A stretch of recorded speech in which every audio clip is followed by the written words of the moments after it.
மாவட்ட அளவிலான நம்மூர் நம் கனவு அப்படிங்கிற இந்த ஒரு திட்டத்தை தமிழக முதல்வர் அவர்கள் எடுத்து அனைத்து மாவட்டங்களிலும் கொண்டு வந்து சேர்க்கிற இந்த நிகழ்வு மிக அற்புதமான நிகழ்வு. இதை வழிநடத்தி கொண்டிருக்கிற மாவட்ட பொறுப்பாளர்களாக இருக்கக்கூடிய மாவட்ட ஆட்சியர் மற்றும் மாண்புமிகு அமைச்சர் அவர்களுக்கும் மற்ற அனைவருக்குமே நான் என் முதல் வணக்கத்தையும் நன்றியை நான் இங்கு பாராட்டையும் தெரிவித்துக் கொள்கிறேன். நாங்கள் டிஎஸ்டபிள்யூ மாவட்ட சமூக நலத்துறை வழியாக சென்ற மாதம் 3000 பேருக்கு நாங்கள் சைல்ட் மேரேஜை தடுத்து நிற்பதற்கான குழந்தை திருமணத்தை தடுத்து நிற்பதற்கான விழிப்புணர்வை கொண்டு சேர்த்துக்கிறோம்.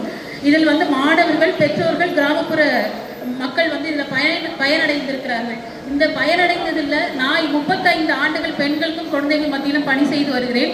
எனக்கு இந்த குழந்தை திருமணத்தை தடுத்து நிறுத்துவதற்கான முக்கிய நோக்கமாக இந்த குடும்ப வன்முறையையும் நிறுத்தும் பொழுது கிராமங்கள்லையும், வீடுகள்லையும், பஞ்சாயத்துகள்லையும், ஊர்கள்லையும் நம்ம வன்முறை பெண்கள் மீதும் குழந்தைகள் மீதும் தடுத்து நிறுத்தும் பொழுது இந்த குழந்தை திருமணம் மிக சாதாரணமாக நிற்கப்படும். என பெண்கள் பயந்துதான் மிக விரைவில் தன்னுடைய குழந்தைகளுக்கு குழந்தை திருமணத்தை நடத்துகிறார்கள். ஸோ வன்முறை இல்லாத பகுதிகளாக நமது மாவட்டத்தை மாற்ற வேண்டும்.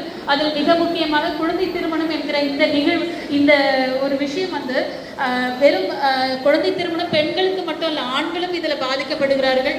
ஸோ அவர்களையும் நம் மனதில் கொண்டு நம்மளுடைய எதிர்கால குழந்தைகளினுடைய வாழ்க்கையை கனவுல அவங்களுடைய எதிர்காலத்தை நாம் முன்வைத்து நாம் சொல்லக்கூடிய ஒரு மிக முக்கியமான விஷயம், அவர்கள் படிக்க வேண்டும். இடைநீற்றல் வரும் பொழுது இந்த ட்ராப் அவுட் ஆகக்கூடிய இல்லை 10th படிக்கும்போது 12th படிக்கும்போது அவங்க தேர்வில் ஃபெயில் ஆயிட்டாங்க அப்படின்னா அவர்களை மீண்டுமே அதே கல்வி பயில்வதற்கான ஏற்ற விஷயங்களை நம்ம முன்வைக்கும் பொழுது, தொடர்ந்து பள்ளிக்கு வருகிற விஷயத்தை அவர்களுக்கு உறுதி செய்யும் பொழுது அவர்களுக்கு இந்த குழந்தை திருமணம் தடுக்க மிக உதவிகரமாக இருக்கும்.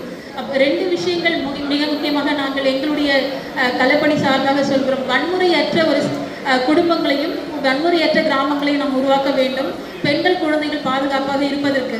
2வது ஒரு விஷயம் என்ன அப்படின்னா, கல்வி இடைநிற்றல் செய்யாமல் தொடர வைக்க வேண்டும். இது 2ம் செய்ய வேண்டும். இது நம்மளுடைய மாவட்டம், ராணிப்பேட்டை மாவட்டம் என்பது நம்மளுடைய மாவட்டம். நம்முடைய குழந்தைகள் இந்த குழந்தை திருமணத்தை தடை செய்வதற்கு, நிறுத்துவதற்கு மக்களுடைய பங்கேற்பும் பங்களிப்பும் அவசியம் என்று அதையும் நான் சேர்த்து உங்களுக்கு சொல்லிக்கொண்டு எனக்கு வாய்ப்பளித்த அனைத்து நல்லவர்களுக்கும் நன்றி